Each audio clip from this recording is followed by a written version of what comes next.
The Johnson family was the picture of suburban perfection. Jason, a 38-year-old successful business executive, was known for his charm, his generosity, and his devoted love for his wife Emily, and their 3 young children, Lily 10, Sam 8, and baby Emma, just 3 months old. They lived in a beautiful home on Oak Ridge Lane, the kind of house everyone in the neighborhood envied. Jason worked long hours, but he always made sure to spend his weekends playing with the kids and taking Emily out for romantic dinners. No one ever suspected anything was amiss. It was a quiet morning when Emily's mother arrived at their home to find Jason pacing outside, his face pale, eyes bloodshot. "Mom, something's happened. They're gone.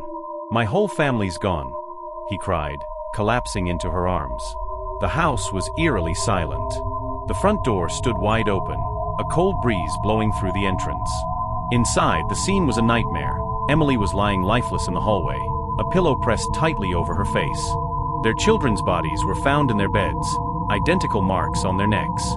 There was no sign of forced entry, no struggle. It looked like the perfect crime. No one had heard a thing.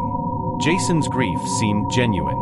The community rallied around him, offering condolences and sympathy. The police ruled the deaths as a brutal, targeted attack, but there were no leads, no suspects. Jason, heartbroken and distraught, was the victim of an unimaginable tragedy. The media was quick to pick up the story. Jason became a local hero, the grieving husband and father, hailed for his strength in the face of tragedy. He was interviewed countless times, his sorrowful face plastered across TV screens and newspapers.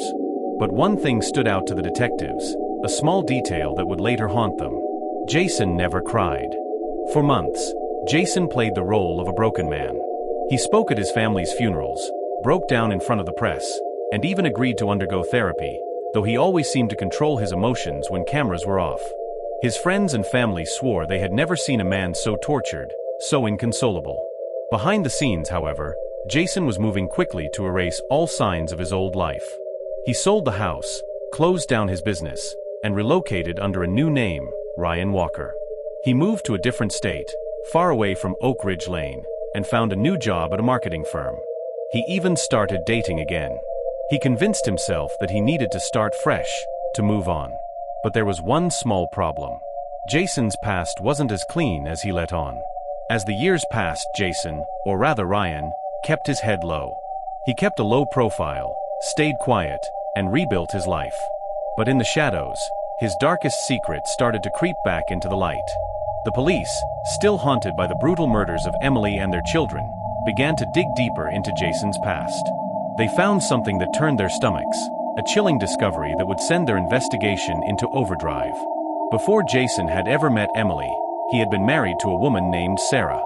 They had a young daughter, Sophie. But Sarah and Sophie had both mysteriously disappeared, with no traces left behind. The case had gone cold, written off as a tragic disappearance.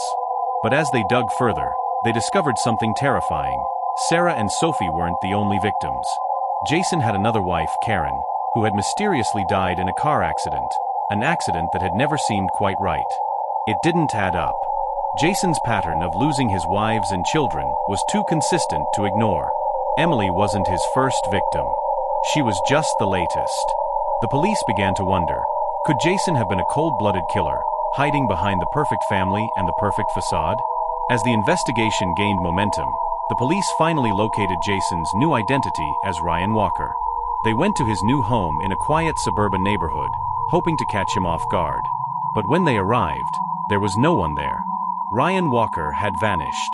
It was the perfect escape. Jason had somehow managed to stay one step ahead of the law, fooling everyone yet again. The authorities scoured his apartment, finding it meticulously clean. There was no sign of him leaving in a hurry. But one thing stood out. On his desk was an old, worn photograph of Emily and the children, with a note written on the back in a shaky hand, "I'm sorry. I had no choice." Then came the shocking twist no one could have predicted. Months after Jason, Ryan, disappeared, a breakthrough came. A forensic expert studying the autopsy reports of the victims noticed something peculiar in the chemical composition of Emily's blood. It turned out she had been poisoned before the fatal suffocation. The same poison had been used on Sarah and Karen, and traces of it were found in Sophie's hair. Jason had been using the poison as his method of control. He had lured each of his wives into a false sense of security, making them believe they were safe, only to slowly poison them over time. The poison took weeks to build up, but once it did, it made them lethargic, weak, and easy targets. But the final twist was even darker. In a shocking revelation, it was uncovered that Jason, Ryan, had not just killed his wives and children. He had systematically erased his family to move on to the next. But one thing always remained: the memory. Jason couldn't escape the one thing he left behind. He couldn't escape the truth.